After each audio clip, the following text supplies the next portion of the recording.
All right, well, everybody, welcome to the third of the three sessions for a holistic approach to school safety. And today's is about academic freedom and safety without sacrifice. My name is Jeff Houseman, and I am the executive director of the Jesuit Virtual Learning Academy, soon to be Arrupe Virtual, I guess formerly the Arrupe Virtual Learning Institute at this point. We always like to start our webinars with a quick prayer. This one's a little bit longer. Up to the last couple, we've used the same prayer, and today I thought I would switch it up because, I mean, it really speaks to the journey that we are all on as it relates to this issue, because it's nothing easy, and it's hard to sort out. So hopefully this will put us in the right mood for today's presentation. It's a prayer by Pierre Chardin. Above all, trust in the slow work of God. We are quite naturally impatient in everything, to reach the end without delay. We should like to skip the intermediate stages. We are impatient of being on the way to something unknown, something new. And yet it is a law of all progress that is made by passing through some stages of instability, and that it may take a very long time. And so I think it is with you. Your ideas mature gradually, let them grow, let them shape themselves without undue haste. Don't try to force them on as though you could be today what time, that is to say, grace and circumstances acting on your own goodwill will make of you tomorrow. Only God could say what this new spirit gradually forming within you will be. Give our Lord the benefit of believing that His hand is leading you, and accept the anxiety of feeling yourself in suspense and incomplete. Okay, so thanks again for everybody for being here today. I'd like to provide a little bit of brief context before we get started, and that starts with kind of level setting everybody to our professional development experiences and what you can expect from today's. So we do run a range of different types of professional development experiences, everything from just sending information out to folks regarding good practice and so on, all the way through coursework. Okay, and as obviously you move to the further to the right, it gets more robust. We are in the second to the left column there, where it talks about presentations and webinars. And the purpose of this really is just to provide you information. Okay, no one's going to change the world based on what we hear and learn today, but it hopefully will spur some thought and lead you to some good conversations in your school. So with that, I want to talk a little bit about the format of today's presentation. It is going to be, there's sort of a panel presentation that's led by the folks that you see here that Carol's going to introduce here in a second. And you will note that all of your microphones are off and all of your videos off. And obviously that's because we have a lot of people in the room, and so it just makes it easier when we have everybody quiet, right? And we miss some of that background distraction. But that means that in terms of being an active listener, there are two things you can do, one of which is to chat, okay? And when you use the chat, if you have something you want to chat about, use the chat, right? And you can see which button that is. It should be at the bottom of your screen. If you roll over the bottom of your screen, that should pop up and you should see a set chat button. There is another button there that is your Q&A button, okay? Use the Q&A for asking questions, okay? Because that enables us, the chat kind of rolls and the Q&A lines up the questions much more cleanly and enables us to make sure we don't miss anything, okay? So if you do have a question, please be sure to use the Q&A button. We might just not see it in the chat, okay? I don't think there's any polls today, but if there were, you would be notified and you'd know it, because it'd pop up right up on the screen and you'd be answering the questions right there. So I don't think you'll need to worry about that today, but in the future, if you ever see one, that's how you participate in that. So obviously, there will be a recording of today's presentation, and that will be sent out to all of the registrants and participants at the end of today's session, so probably tomorrow, okay? So again, this is the third of three sessions about the holistic approach to school safety. And so you see the first two have been recorded. If you happen to miss those and you'd like to get the links for the recording of those, please send Carol Kelly a note, which leads me to the next part, which is the introduction of my colleague, Carol Kelly, who will take it from here. Thanks, Carol. Thank you. Thanks, Jeff. And welcome everyone to our final webinar on a holistic approach to school safety. It's my pleasure to introduce our panelists today. First, let me introduce Bernhard Walke. Bernhard is the associate principal at Cristo Rey Jesuit High School. He started his career at Cristo Rey in 2002 as an English teacher, took over as dean of students in 2009, and he has served as associate principal since the fall of 2010. He's a graduate of the Ignatian Leadership Seminars, and he's participated in the Ignatian Pilgrimage, and he's overseen the school's highest enrollment in their 22-year history. Personally, he has circumnavigated Lake Michigan on a $500 1975 Honda CB550 motorcycle. Get that right? And he's run a marathon in Beijing. He's the father of an 8-year-old daughter, Elena, and his wife, Rosa Walke, teaches AP Spanish at Cristo Rey. Next, please welcome Patrick Higgins. Pat is the Dean of Students at Brophy College Preparatory School. He's been the dean there for 8 years, and he's been at the school for 17 years. Pat's career in education spans 30 years. So we have two extremely qualified and seasoned educators with us today. And then, of course, it's my privilege once again to introduce Steve Morrill, our wonderful panel moderator for this entire series. Steve is a leading educator in the United States in cyber science. He's an expert in institutional physical and cyber safety, and he's also the director of technology and cyber science at Loyola Blakefield. Please welcome Steve and our panelists today. Thank you. Steve? Thanks, Carol. Thanks, Jeff. And thanks for everyone in attendance today. This has been an amazing series to moderate, and I'm always humbled by the power of the network and just the quality of folks that we're able to find and bring that expertise out. This one's been of particular interest to me. It has sparked a lot of conversation over the past couple of months as we've been talking about this. So if we take a look at what Jeff had, we started talking about crisis management plans. From there, we went in and we talked about kind of care of the person and how that relates to security. And then today, we're moving into an area of how to prevent the security and safety techniques, thoughts, policies to our campuses, and have it not prevent that academic freedom that faculty enjoy in the classroom. So sometimes this gets turned into it feels like an administration versus faculty versus students, and where's the line to be safe? Where's the line of practicality? So today's panel, I hope, will bring some of that to light. We have expertise from across the network and across the country, and I'm excited to get this underway. As Jeff mentioned, please use the QA. This is meant to be as interactive as possible in the format that we have. So the plan is, panelists, we're going to kind of have a good discussion on some of the things we've talked about, some of the activities on your campuses, how you've, in your leadership positions, have been able to not disrupt that academic freedom that we all enjoy on our campuses, and to find that right balance between safety, security, academic freedom. So with that, maybe Pat, maybe we'll start with you on kind of how you've been able to achieve this in your part of the country and in your school. We'll kind of work through and then kick it over to Q&A. So with that, Pat, I'm going to send it over to you for our first part. Thanks, Steve. I think this is something we've been very intentional about the last few years of how to keep the community on point, especially post-Parkland last year, but while also not having the community at a high level of angst, nervousness on a daily basis. A couple of the things that we've done within the last year in conjunction with the City of Phoenix Police and the City of Phoenix Fire Department is we've changed some of our protocols for evacuation. Now, we have a wide-ranging campus of 8 buildings here at Brophy, and we have a lot of outside space. Noting some of the incidents that happened in Parkland of pulling the fire alarm, the shooter there pulling the fire alarm and having students evacuating out into specific zones of the school, known zones, we started to revisit that plan on our campus. And so what we've done over the last year is we have, again, we're blessed because we have an amazing infrastructure of alarms that tells us where those alarms are being sounded. And so starting this year, we have not been evacuating with our alarms anymore unless our students or faculty see smoke or fires.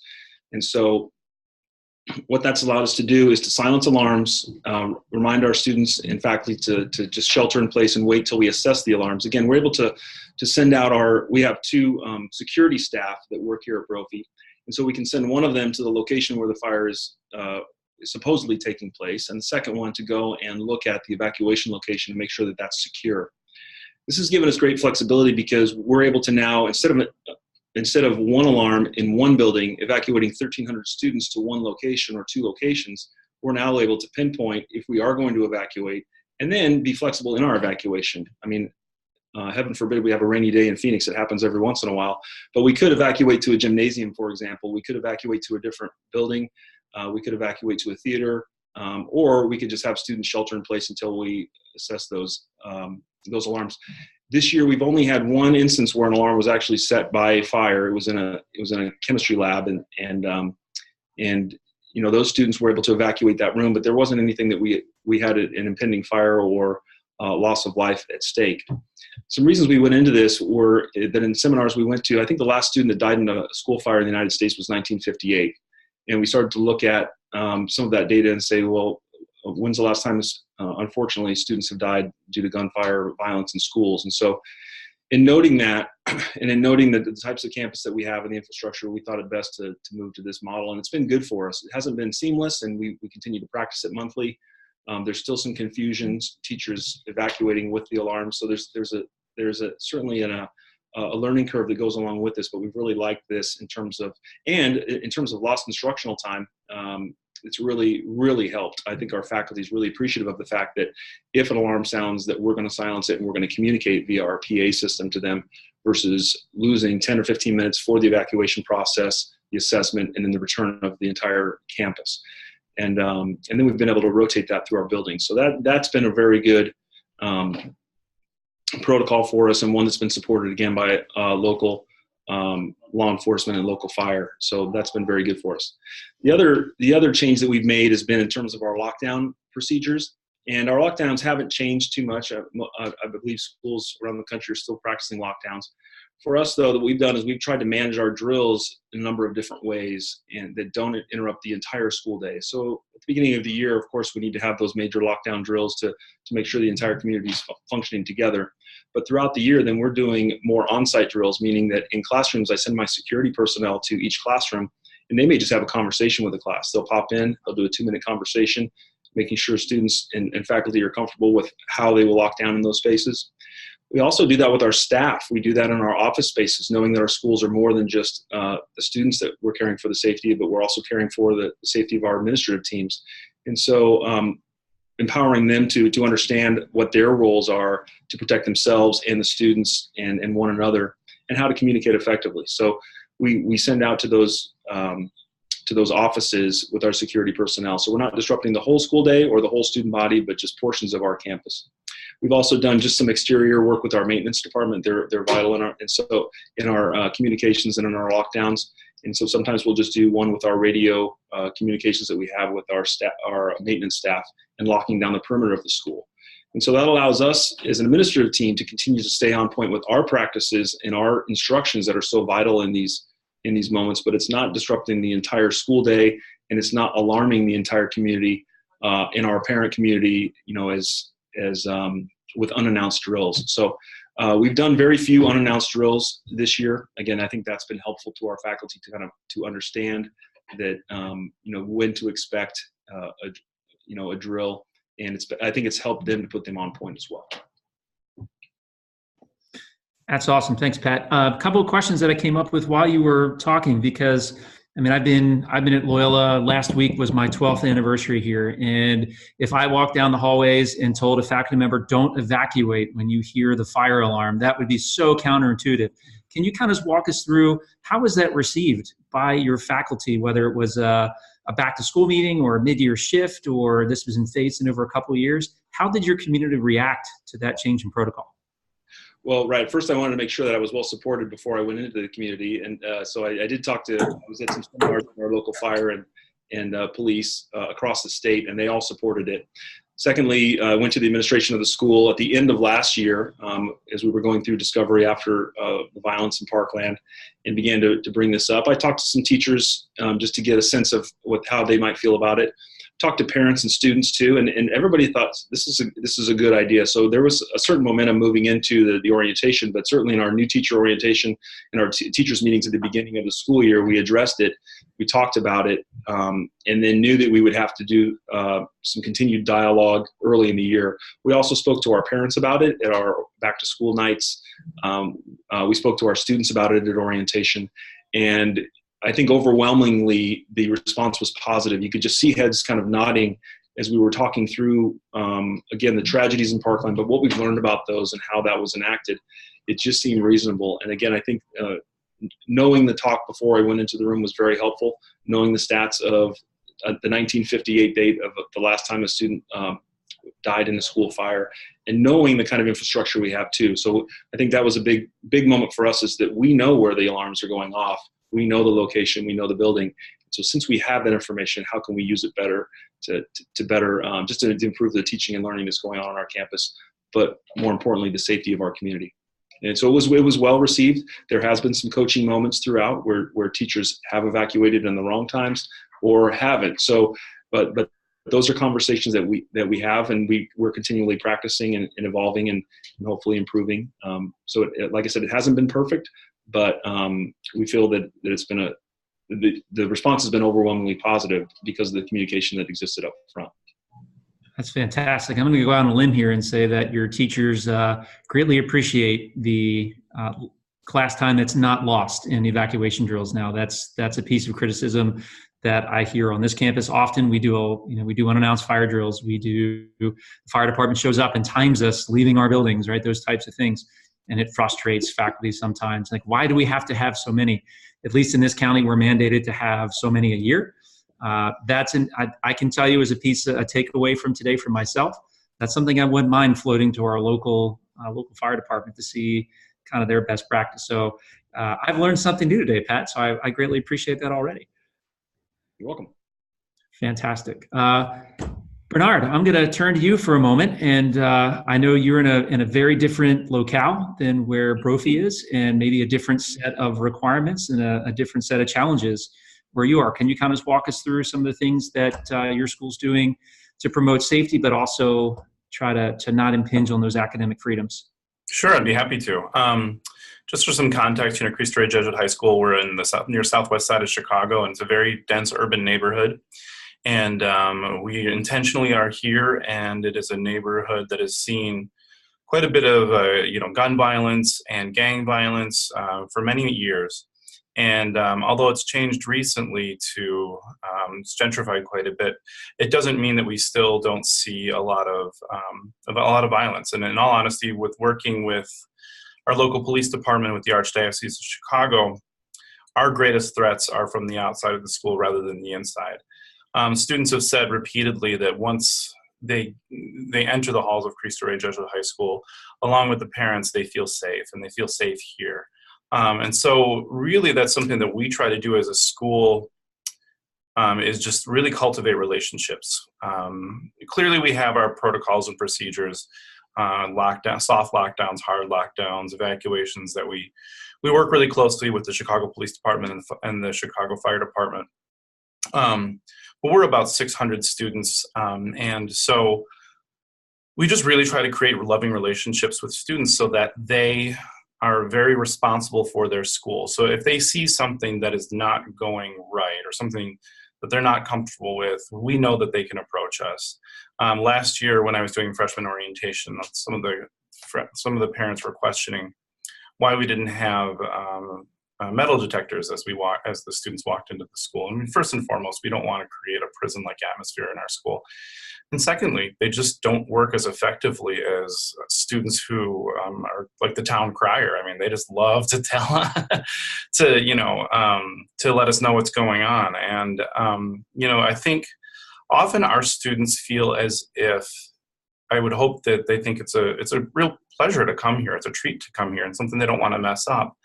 And so they don't want to go to the public school. And it's clearly nothing against public schools, but this is their one shot, and they want to be very defensive of this. So they see quite a bit of violence in their own neighborhoods. So this is a space that they themselves are very protective of.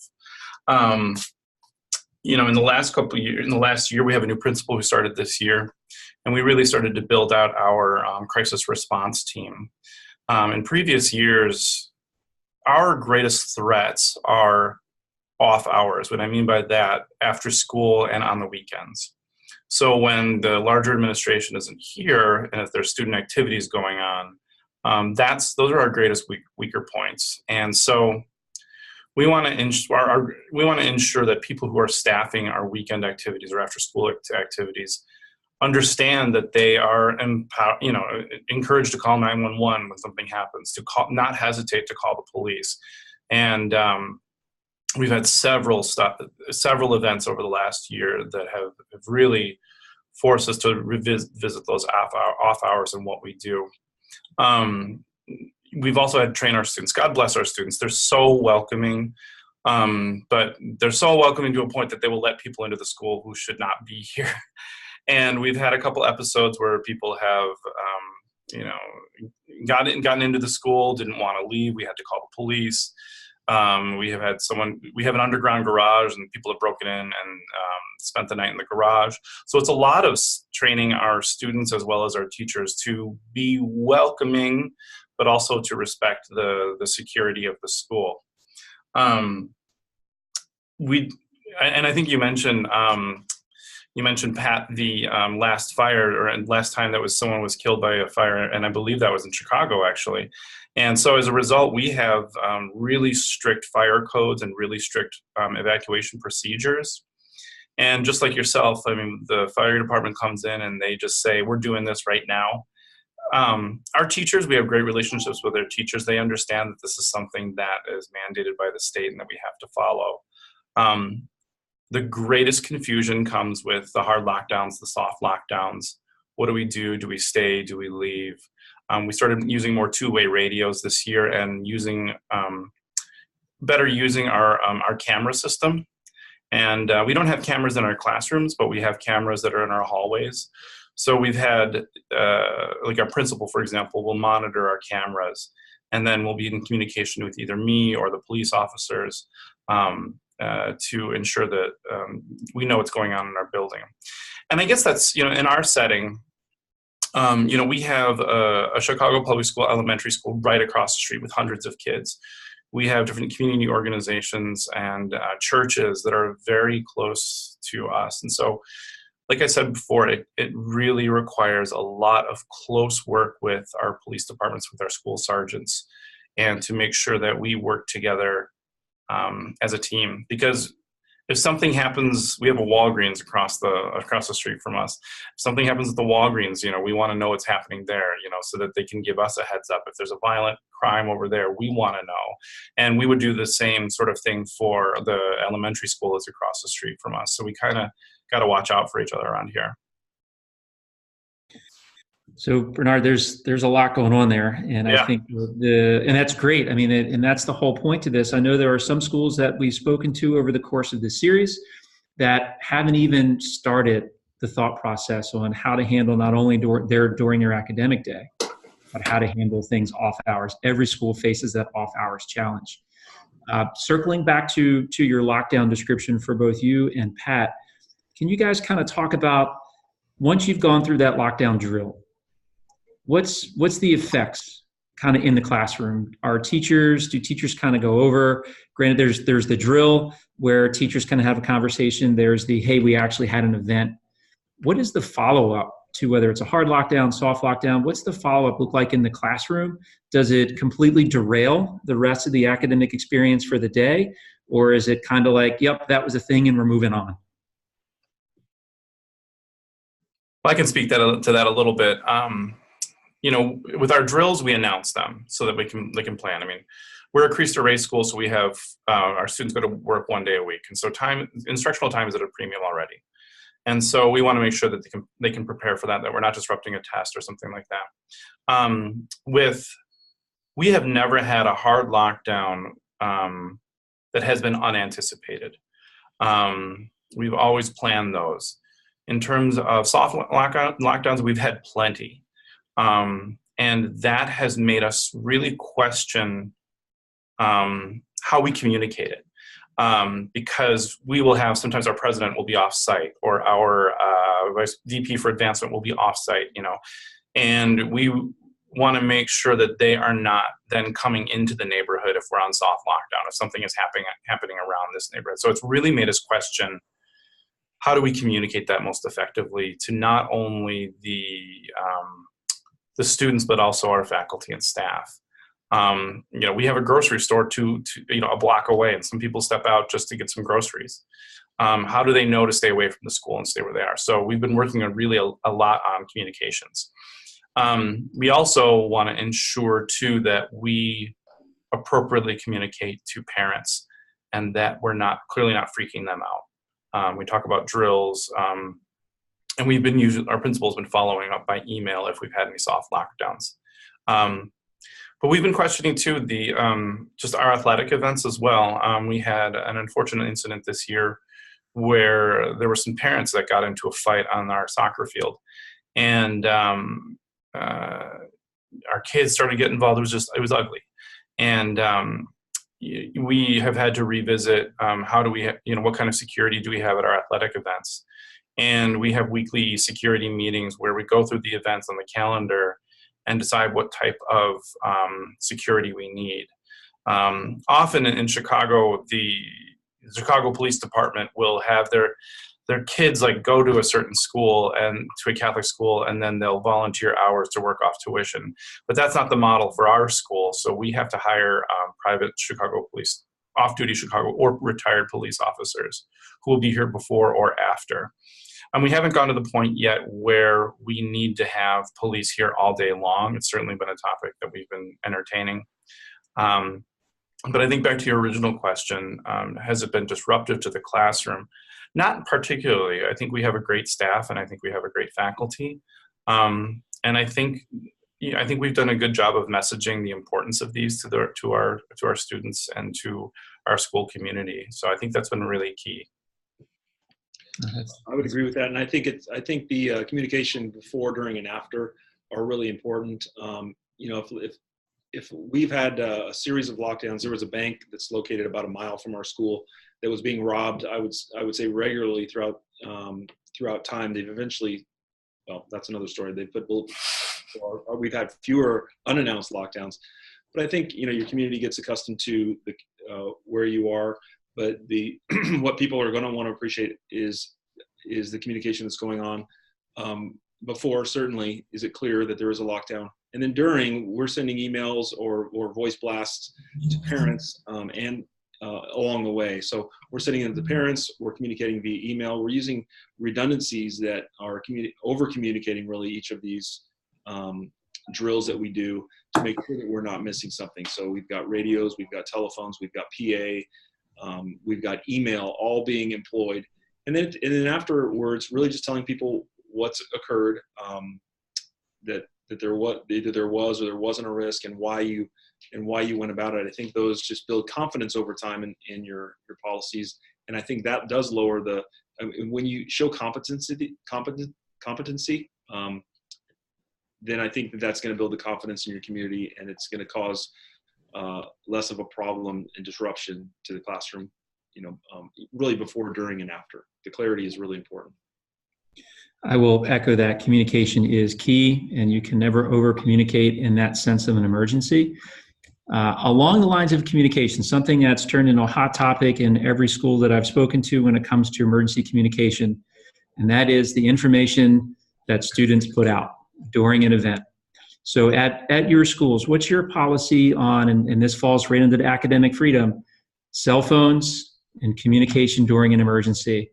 Is it accepted, encouraged, discouraged? Faculty, where does that fall in? That's been a hot topic at every school I've spoken to. So Pat, since you're still on screen, I'm going to defer to you first. How do you guys handle student cell phones and messages outgoing? Well, we have a one-to-one campus, so every student has a computer, and so we've been very liberal in our use of phones on campus too. Students can't use them in the classroom unless under the instruction of a teacher, but I think there's a double-edged sword, right? I think those phones can save lives ultimately. So the students having some sort of communication for them is probably and taking it away, I think there's probably more of a danger than a benefit to taking their phones away. What we ask students to do is we try to have them silence them so they're not being pinged or giving out sounds during a lockdown. So we try to have them manage those. I think this is a big conversation that schools should be having across the country. How can we better empower our students? And I think the students are asking for this post Parkland, and they want a voice. And so how do we empower them? I don't think I have the answer for that today, but I think it's one that'll continue to drive these conversations in schools, that it's not just about, and I think Bernhard has talked about this today, is empowering the students to have a voice, to communicate well, and then ultimately I think those phones will serve a great purpose. We don't have a system in place where we're actually emailing students during this process. We're still looking for them to have the instruction of the faculty around them to help them and give them the guidance. But I think it's a big question.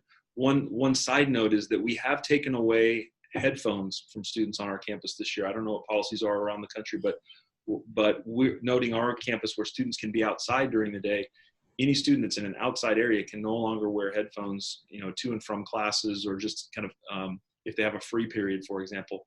If they're inside buildings, we allow them, but we want to make sure that they're hearing the announcements and the emergency protocols along the way too. So that's just another guideline to the phones.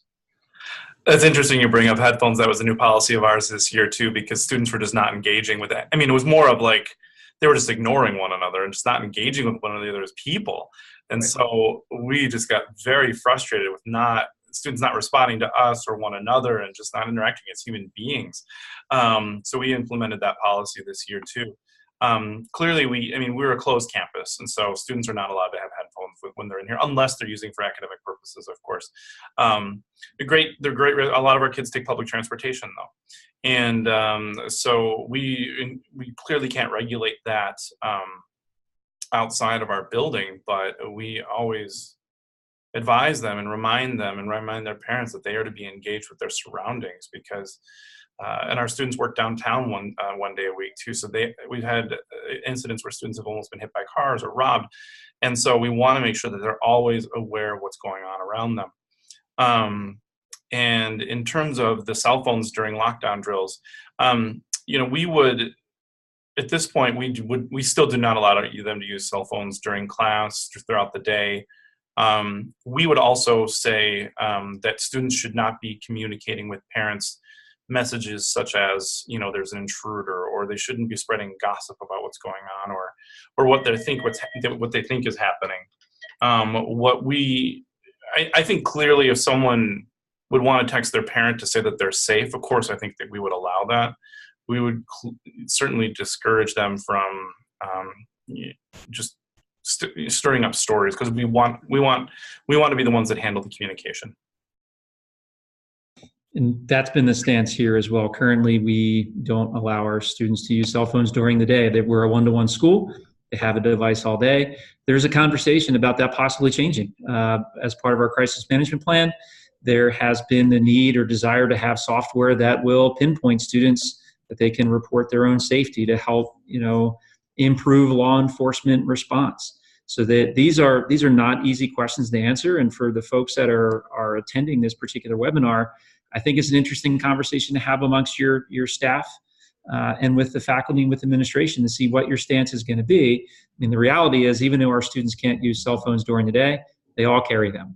Right? Sure. I can guarantee you that parents know about a snow closing long before I ever do, because they've texted their parents before we even put out the all call. So there's definitely a desire to control information. But Bernhard, to your point, we would never.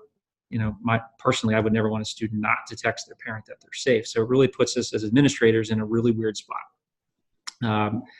There's a good question that came from Carol here related to subjects and books and articles. Is there anything that we're avoiding in our schools to prevent a copycat, right? To prevent someone from taking action they've seen, whether it's pulling the fire alarm, whether it's a piece of text, whether it's news, whether it's something that happened in a different part of the country.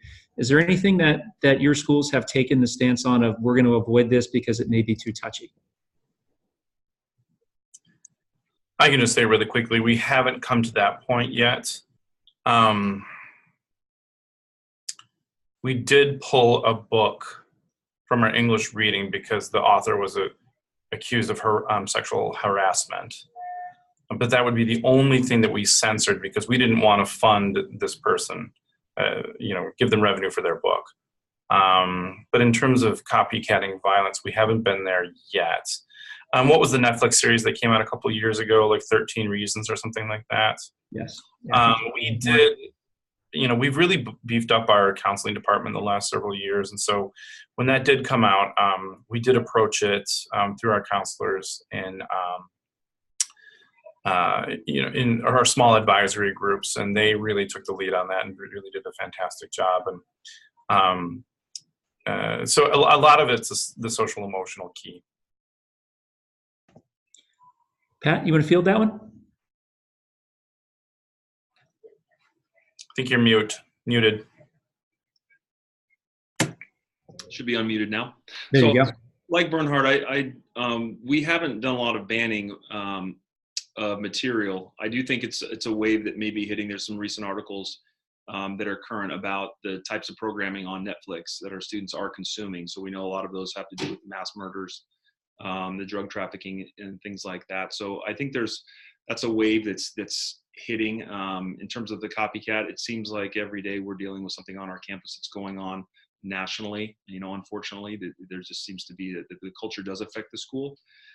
We haven't gone to banning. What we've tried to do, I think, is just be more intentional in giving our students a voice so that they're creating content for our school. And we've done that through, Stop the Stigma campaign, which we're running next week, which is students talking about mental health issues, their own issues, and those they've faced. We have culture projects where students across the spectrum are talking about their race, identity, their gender. So they're giving these talks to the student body. So we're trying to get them to be, I think, sound producers of content for our school, so that there's something to balance the content here at Brophy versus the cultural content they're consuming in mass quantities at home. Those violent films or series that they're seeing on Netflix. I think there's a wave coming of that. It continues to change. We have not banned anything here per se for content wise. I'm going to put my my IT hat on here for a moment and get your guys' opinion on this as well when it comes to content. So one of the things that there's been feedback on from my office when it comes to academic freedom is the perception that we prevent access to certain resources or prevent access to certain pieces of software.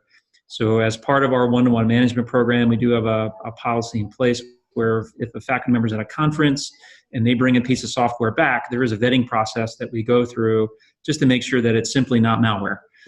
Believe it or not, we've had some packages brought back that were in fact not academic in nature, but they were designed to collect and harvest and use information for nefarious purposes, and we haven't let those go out. So there is the perception, and we're fortunate that we have a great relationship with our academic council to have that process in place. We're not evaluating content for academic use or its value to the course. We're strictly evaluating it from, is it good for our network, and is it harvesting data?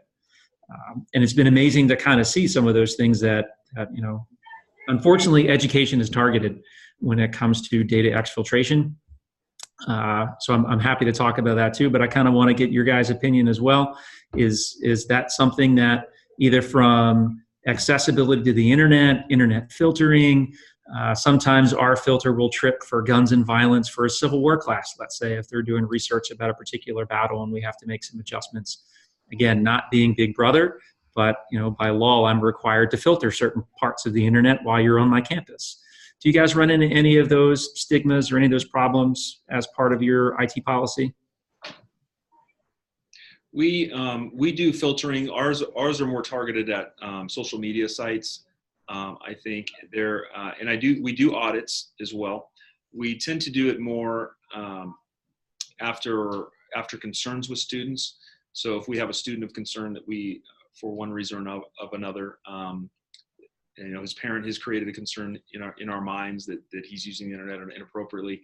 So we will do some filtering of individuals more so. But there are audits that are done, we are reacting to those and responding. I think as issues come up, Michael Malloy I wish he were here with me. He could address these probably a little better and with a little more technical expertise. But we are vetting those in terms of and going back in terms of the reading material. I think there's a pretty good vetting process through the Diocese of Phoenix and their own administration of what's going to be the content in the classroom. So hopefully that's things have been vetted and prior to use. And so there are clearances in the purchase of software, for example. We're going to vet those and make sure that they're safe. So I think there's a number of checks and balances here, and enough people that will complain along the way that will make sure that we've vetted appropriately the software or the texts that are being used. Bernard? In terms of we filter our content. We allow social media, but if there was something, if something inappropriate for the internet, that would get caught by our filters, whether it's violence or pornography or whatever it may be. Those are certainly caught. We have had, we have had problems with Snapchat. We have had it needs to go away. It's something that I'm honestly at a loss for how we could even regulate it or even involve ourselves with it. One of the things, again, I think it keeps going back to the social and emotional aspect of the students. I think, like I said before, we're a smaller school, and so it's really important for us as educators and the relationships that we have with our students that we know that something's going on with them, and it's whether it's manifest in their internet history or how they're talking in a certain way. I think we have really good protocols in terms of referring to counseling as well.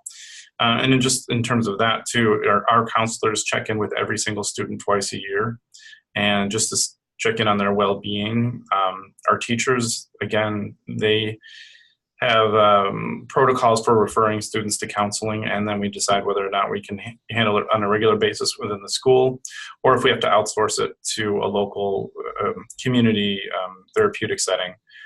Again, that comes back to what I was saying about just being a member of the community and building up our relationships with our wellness centers in the area. And I think finally too, our director of counseling last year implemented a process where students can just go into the counseling offices and log into an iPad that's stationed there in a kiosk and put their name in and request an appointment, and whether it's an emergency appointment, whether it's in with 24 hours or within 72 hours. And then we can kind of prioritize who needs to be seen. And so that's been really effective in just gauging where the students are. That's super helpful, and I appreciate you working in that protocols in there as well. Pat, can you address how Brophy takes a look at concern of student protocols and how you direct in the resources? Right. We have a tiered layer of counseling here at Brophy. We have our freshmen, first of all, have a 30-to-1 ratio. So we have 8 advisors for just our freshmen. So we really feel like we try to build a real strong profile, but also a connection and a rapport with each of the students and their families early on in their career. And then their sophomore through senior year, they go and begin to work with a college counselor, and those counselors begin to learn their profile, who they are, and who they're becoming a little bit better. I guess on the side, we have a behavioral therapist on our campus who works 4 days a week, Karen Parise, and she works with students in kind of a triage nature or long-term counseling. So students of divorce or students that are have substance abuse issues. She'll work with them along with me, and we have a student assistance program where students can be referred in dangerous situations for substance abuse, alcohol abuse. One other protocol that we have is we have an end of the semester student reviews, and so each student, our teachers meet at level throughout the last week of school, and we call every student by name, and then we're able to kind of list and systematically have an accounting for what are the concerns with the students, and that allows us to again build some data points that we can have discussions with families, with students in regards to what are our concerns. And that tends to be a good space to have conversations and form young men to get the help they need. There are times where we do refer off site, and so that those situations happen. More likely than not, those are conversations that happen internally. And lastly, we have an academic support coordinator. So students, sometimes the help that the student may need may not be social or interpersonal. It just might be the help they need in the classroom. So we try to highlight the academic needs of our students through that academic support coordinating room, peer tutors. And so I think it's pretty rare that a student, I think this is a hallmark of Jesuit education, though, is our students are pretty known on our campuses. We kind of know who they are. Occasionally we're finding out things along the way, but those are some intentional ways that we go about it. And Pat, I think that is a key takeaway from this entire series as being a holistic approach to security. We have the benefit of knowing our students really, really well. So we're out in front of a lot of these things. And I think that's been the affirming fact of all of these presentations, has been that theme of we figured some things out on how to care for people, and we're linking the right physical security, the right data security policies to them. And then kind of the glue that's holding all that together is that crisis management plan. So the things that you described are defined in our crisis management plan as well, so that in administrative transition or counselor transition, you can pick up literally the book and know kind of what to do and what our policies are. So I think that's something that we do really, really well. There was a question that came in, and I can tackle this one and feed to you guys as well. So there's a question about a school that's one-to-one iPad, and the teachers are required to check in through that app to provide information about their classroom and their students during any type of emergency situation or drill. Do we as a panel think it would be beneficial and feasible to have a similar check-in for students? And I'll field this one first. So as part of our first series on the crisis management planning, there was a piece of software that was discussed in that first plan called Pinpoint. And that's something that the administration here at Loyola has been looking at and having a lot of conversations about. We currently do not have an application for faculty or students to check in with. So we're giving it a lot of consideration to run this with the faculty in the upcoming or for the rest of the school year, and then having some conversation about the students running it in the fall.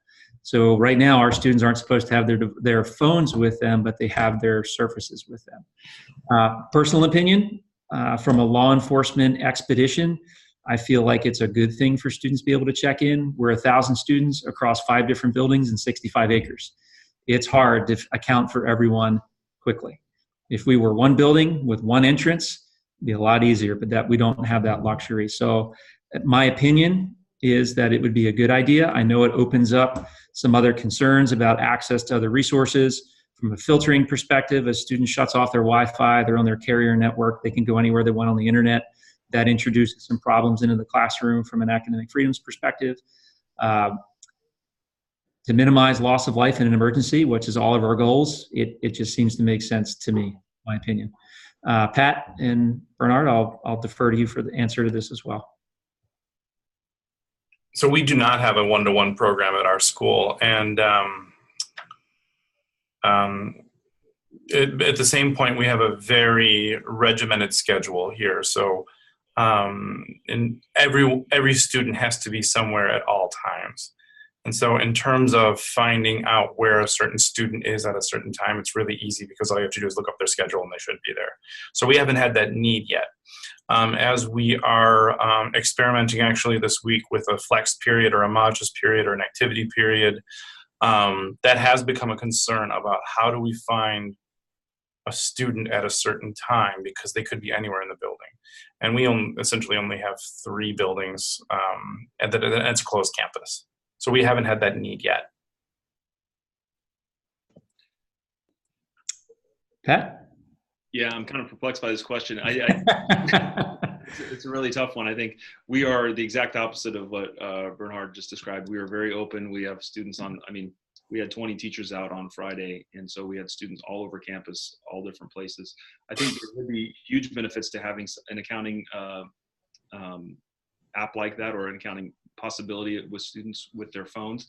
I'm also a little bit leery of the fact that if we were in some type of extended lockdown, the City of Phoenix is typically going to come and take over all operations anyway. And so the accounting of students for us is hugely important.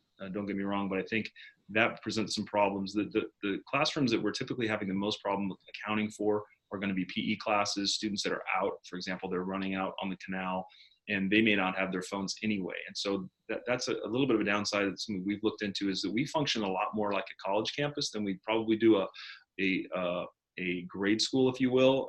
In Arizona, our grade schools tend to be one massive building, and our colleges are spread out. And so we've tried to just kind of know who we are. I think this is a big part of schools, is knowing who you are and what you do well, and then being aware of your blind spots and adapting for them. So we want our students to communicate well. I don't think we're anywhere near looking at a one-to-one kind of reporting themselves during a crisis, but there'll be a new dean here next year, so who knows what they'll think is better. So something to consider for sure. If I could just jump in really quickly, because I know our time is going to be limited here pretty quickly. We have about 10 minutes left, and just in terms of drawing together all the threads of these conversations. So we've covered pretty actively in the last 2 webinars and today as well what we do in the event of being afraid that something may be going to occur. We can drill, we can draw people together, we can be in contact on cell phones or on the computers, those sorts of things. But I think probably everyone involved in incidents that have happened in the past have felt that things were going to be okay until they weren't. And this past few days, the news coming from Parkland, where students feel that they are going to have to do something to their own life because an activity or because an event happened on their campus, sort of their way of paying homage to the students who lost their lives while they managed to survive, to take their own life. And so my question comes from the classroom as a teacher. I always know all my students really well, and I feel that I have a relationship with them that would allow them to come to me. But again, I think everyone feels that way until it turns out to not be true. So just from a teacher's perspective, you're in the classroom. You have what you want to teach. You want to reach the students very personally. You want to have material that's compelling. You want to teach them accurate and a full perspective on history. But you're avoiding teaching Seneca because he took his life. I would like you guys to address how it is that we retain our academic freedoms in an era where trigger warnings, we're told not to speak about this or that, where a student looks at his phone and says, oh, a student in Parkland committed suicide yesterday. How is it that we approach this new landscape in the classroom? I know that's a huge question that you can't answer in 8 minutes, but I think teachers are hungry for understanding about this topic in particular. Well, I think, go ahead. I'll take a stab. I mean, it's a big topic, and I think it deserves a big foundation. I think the first principle and foundation by St. Ignatius talks about holding our lives in balance. And I think our teaching lives and our learning lives are really important to hold in balance. And I'm a big believer that there are 3 parts of that equation to hold in balance. The student is the most important. The curriculum, when we talk about curriculum in schools, the curriculum to me is always defined as student, content, and culture. And so we're balancing who are our students, what is the content we're delivering to them, and then just as importantly though, what's the culture going on around us. So when we talk about Parkland, we talk about what I want to teach that day, and then how's the kid dealing with all of these things. You know, we have to hold those in balance. And again, Ignatius would tell us, I think if we're out of balance, we got to swing the other way. And you know, there are days where we need to pay more attention to who the student is in front of us. Other days, what is the culture going on around us, and what's the content? Those ideal days rarely happen where everything's in balance around us, and those are wonderful days of teaching and learning, and probably the easiest. The heavy lifting of teaching, I think, is really maintaining a balance between those 3 fulcrums of student content and culture that we live in. I would bring it to prayer. I would bring it to the first principle and foundation, looking at that these are gifts that we have too. Each of these, our contents, our students, and the culture, and trying to bring it to prayer, bring it to the foundation. And I mean, ultimately that's what we're charged with every day. So it's a huge task. I don't know that answers it, but at least it gets on a level of that we should all agree with in our schools, that we're here because these are Jesuit schools. That's built on the exercises of Ignatius, and ultimately that's built on the first principle and foundation that we're created, to love and reverence God. So that balance, I think, is key.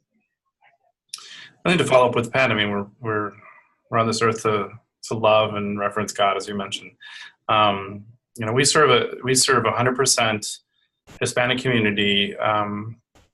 That is, we are 87% free and reduced lunch, 98% first generation.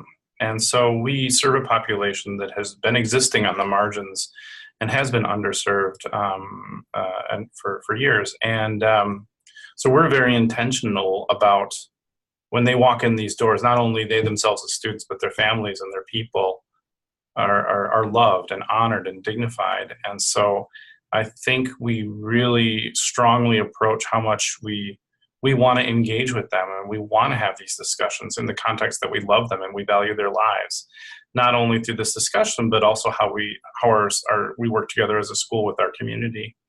I think, Pat, when we talk about headphones, I mean, I know it's kind of a small thing, but we kind of say to them, "Hey, we love you. We want to talk to you.